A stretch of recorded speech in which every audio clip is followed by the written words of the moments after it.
Tayong mga Kapampangan, ang tawag natin sa mga pari, among. Di po ba? Halimbawa, ako po, ang tawag sa akin, Among Richard. Dahil Kapampangan po. Ni-research ko, ano bang ibig sabihin ng among? From the word amu. Master, Lord, Superior. Nakakakilabot po, no ho? Amu. Kaya Among Richard, Master Richard. Kaya po, hindi ko siya ginagamit at ayaw ko pong magpatawag na Among Richard. Kasi po, napakatindi ng kanyang meaning. Hindi lang po yung literal, ang ibig pong sabihin dyan dahil ang pare, lalong-lalo na sa Pampanga, moral authority, moral guide, high esteem ang tingin sa kanya. Highest respect ang tingin sa kanya. Hindi po siya Diyos, pero high respect dahil moral guide, spiritual guide, companionship. Kaya among. Pero hindi ko po ginagamit dahil ako po ay allergic. So sabi ko, wag niyo kong tawaging among. Ang tawag niyo lang sa akin, abe. Ang word na Kapampangan, kayabe. O katulong. O kasama. O katuwang. Dahil po, abe, Richard. So, yun po yung tinatawag sa akin ng aking mga kasamahan. Abe Richard. Pero kung minsan po, sinashorten po yan ng aking mga kasamahan. Sa halip na abe, ang narinig ko minsan, be. Kaya po minsan may bisita kami, tinawag ako ng aking kasamahan, sabi niya, be, may bisita ka, labas ka na, be. Medyo po na iskandalo yung mga bisita ko, bakit ang tawagan nila be? Dahil po alam naman natin, ang term na be ay salitang rendition ng mga may malalim na relasyon. Magkasintahan, parang babe, be. So explain po ako. Ang be, kapag tinatago kong be, labas na po kayo, be, may bisita kayo, be, saan ka magmimisa? Hindi po yan, babe. Yan ay abe. Ibig sabihin, Kapampangan, kayabe, kasama, kaibigan. So, be. Pero po, tinanggal ko na rin po yan dahil, alam nyo naman po, maraming marites, kahit hindi alam ang meaning, ay, be sila. Dahil po, kung hindi natin maintindihan at hindi natin nililive out, mahirap, mahirap, mahirap, at lalong-lalo na ma-misinterpret. Napaka-importante po ng mga tawagan, ng mga pangalan, at ng address sa bawat isa sa atin. Alam niyo po, regalo yan. Di niyo po ba naisip na sa dami-dami ng mga pangalan na binigay sa inyo ng nanay at tatay natin, ito ang pangalan natin. Una po, regalo yan. Mula sa kanilang pagmamahalan, nabuo kayo at nagkaroon ng pangalan. At ang pangalan na yan, dignidad po nyo yan. At ang pangalan na yan, mga kapatid, yan ay hindi lang dignidad, magiging mission at challenge po ninyo. Halimbawa po, sa unang pagbasa, kung nakinig po kayo ng malinaw sa pagkakabasa, ang kwento po ni Prophet Elisha. Ang pangalang Elisha ay pangalang propeta mismo sa ating unang pagbasa, in-address siya, "This is a holy man of God." Kaya naman po sa kwento, yung kanyang pangalan, ikaw ang pangalan mo, Holy Man of God. At hindi lang po siya dignidad, ito rin din ang kanyang purpose, at naging misyon sa kanyang buhay. Kaya naman po, nang magkaroon siya ng engkwentro doon sa babae, doon sa pamilya, at binigyan siya ng magandang hospitality, kinupukup po siya, binigyan ng kwarto, tinratong maayos, bilang karespetado, bilang holy man of God. Tingnan niyo po si Elisha. Binless niya ang pamilya. Lalong-lalo na yung babae. Lalong-lalo na sa kanyang pangangailangan. Pinatutuon niya at higit sa lahat, pinakita niya that indeed, he is the man of God. Binless po niya. Sabi niya, next year, dahil ikaw ay baog, magkakaroon ka na ng baby. Because of that powerful name of Elisha bearing the name of God. Napakaganda po, no? Dignidad ng bawat tao. Ikalawang pagbasa, kung narinig niyo po, malinaw ang pagkakabasa ng ating lektor. Those who are baptized in Christ are already dead to sin.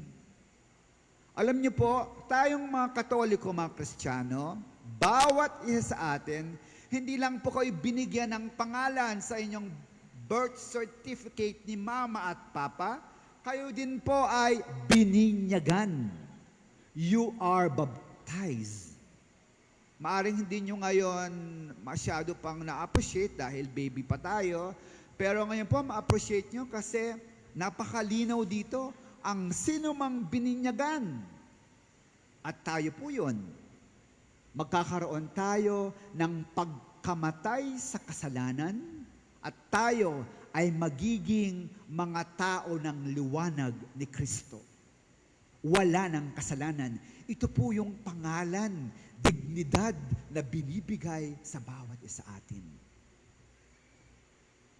Alam niyo po, kahit tayo ay makasalanan, kahit tayo ay may orihinal na kasalanan na minana kay Adan at Eva, ang ating mga unang magulang, dahil sa binyag, ang pangalan po ng bawat isa, naging kalugod-lugod. Nagkaroon kayo ng dignidad at wala ng kasalanan. At ito rin po ngayon ang inyong misyon sa bawat isa sa atin. Napakaganda po ng inyong pangalan. Hindi lang kayo civil name, baptismal name. Dala-dala ninyo ang pangalang Christian. Dala-dala ninyo ang pangalan ni Kristo. Dala-dala ninyo ang pangalan ng Katilingban, Catholic Church. Alam niyo po ba, ang pangalang Catholic, maaring hindi niyo masyadong napapansin, pero powerful po yan. Kapag sinabi kang Katoliko, pag sinabi kang Katoliko, ano po kayo? Kahit saan sa mundo, kahit saan kayo mapunta, at anuman ang mangyayari sa buhay ninyo, Catholic kayo, universal kayo. Kayo ay niligtas at kayo ay para sa lahat. Katoliko, Kristiyano. Hindi lang naman po mga born-again Christian ang mga Christian o yung mga Protestant ang mga Christian. Kayo din po, Catholic, Katoliko, Kristiyano. Nang ibig sabihin, bilang Katoliko, dala-dala niyo yan, universally, kahit saan kayo magpunta at ano man ang estado niyo sa buhay, Katoliko kayo. May pangalan kayo, mga kapatid. Hindi lang civil name, kundi baptismal name. Pero may kondisyon yon sa ikalawang pagbasa. You should be dead to sin. Dahil you are Christian. You are a person of light. Napakaganda, no? Yung mga pangalan natin, eh. Pero may challenge po pala. Hindi po yan biro-biro, mga kapatid. Kaya panindigan po natin ang ating pagiging Katoliko Kristiyano, dead to sin. Tama na ang kasalanan. Iwas na sa kasalanan. We are already named, saved by Christ. Yun po ang ikadalawang pagbasa. At sa Ebanghelyo, tinawag po, hindi lang kayo Christian, sa Ebanghelyo, tinawag ang bawat isa tulad ng mga natanggap ng mga unang disipulo na alagad kayo. Kayabe ng Kristo. Kayo among. Kayo boss. Kung ali, kayabe, kaluguran, kaibigan, alagad, apostoles ng ating Panginoong Hesukristo. Kaya nagtatanong po kayo ng ano bang purpose ko sa buhay?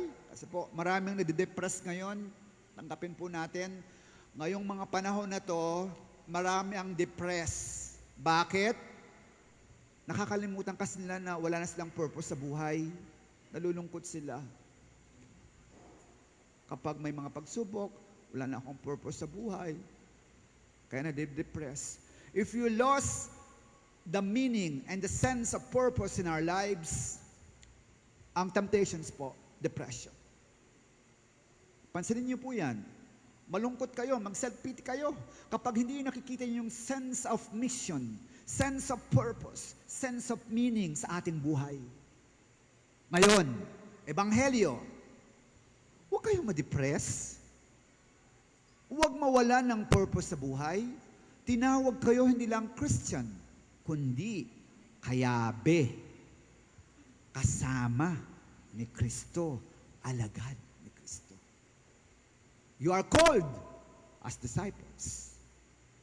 Your name is a disciple of Jesus.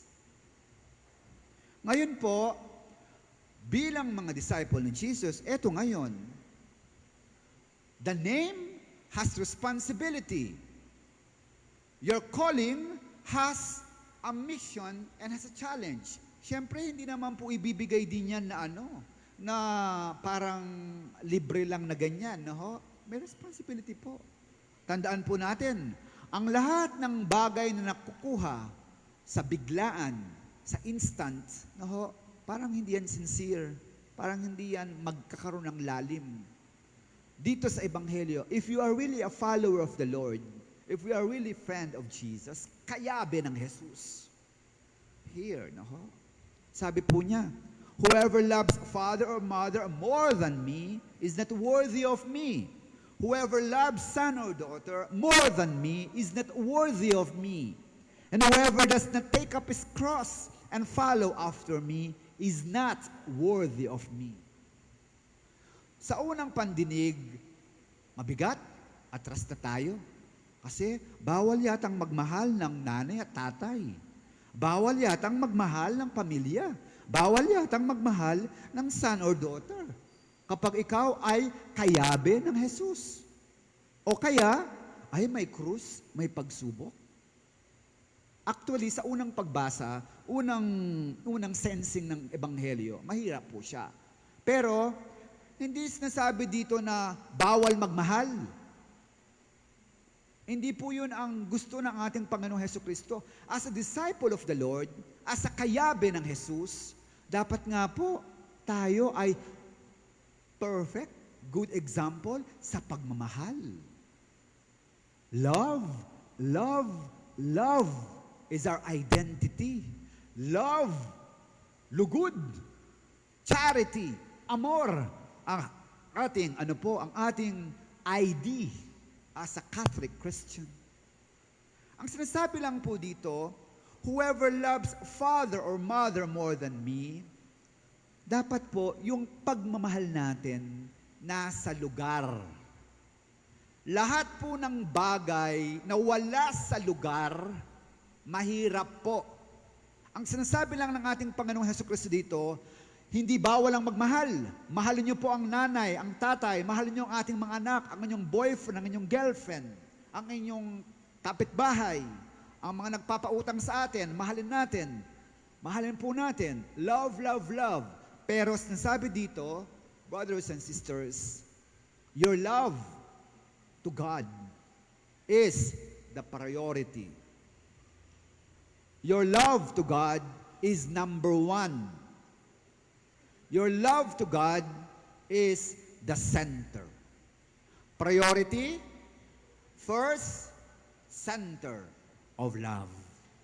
And then, actually, dun po kayo mas makakapagmahal, mas lalong magbibigay ng inyong sarili sa inyong mga magulang, sa inyong mga anak, sa inyong mga kaaway. If, first and foremost, love God. Priority, love God. Center of your life, love God. At mapansin niyo po, magiging magaan na lahat-lahat. Kahit po ang pagmamahal sa asawa, pagmamahal sa ating kapitbahay, pagmamahal sa ating isigkatawo, o pagmamahal kung sino man ang ibigay ni Lord sa atin.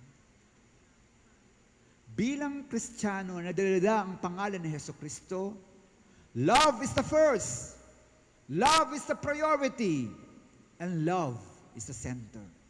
Kasi kapag nakalimutan niyo po yan, mga kapatid, well, we are not faithful in our name, in our calling, in our identity as kayabe ng Kristo.